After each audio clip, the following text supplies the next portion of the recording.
And that night, I was literally done. I seen where I was going. I wouldn't be living right now if I wouldn't have left the world or the life I was living. If I wouldn't have left it, I'd be dead.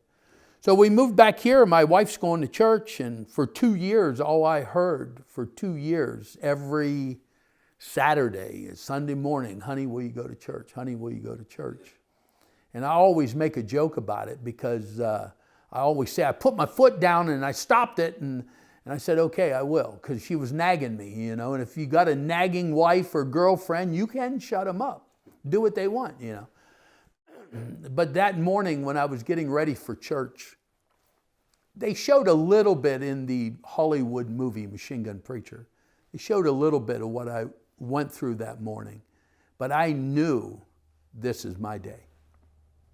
As I was getting ready, buttoning my shirt, my hands were trembling. As I was walking to the car, I could feel my knees kind of moving, you know, shaking, you know. And when I got to the church, right down the road here is where I walked into the church and gave my life to the Lord. But when I even got to the church, as I was walking through the parking lot, my cheeks were even shaking, because I always knew God was real. But it wasn't till that moment that I realized how bad I needed Him. And I went into the church and sat in the back row, and preacher started preaching, and the next thing I know, I was getting mad at my wife because everything he was preaching on was me.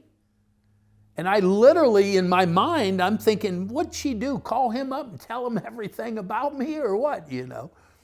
So he gives an altar call, and I couldn't move. And he kept looking back at me, and he said, look, if you want to give your life to the Lord, just stand to your feet. And he'd look me right in the face, you know. I couldn't move. He said, if you want to give your life to the Lord, just slip your hand in the air. Finally, and I say this a lot, preachers 30 years ago, 40 years ago were preachers. They're not no more. He come walking down the aisle, walked to the back of that church, and he laid hands on me.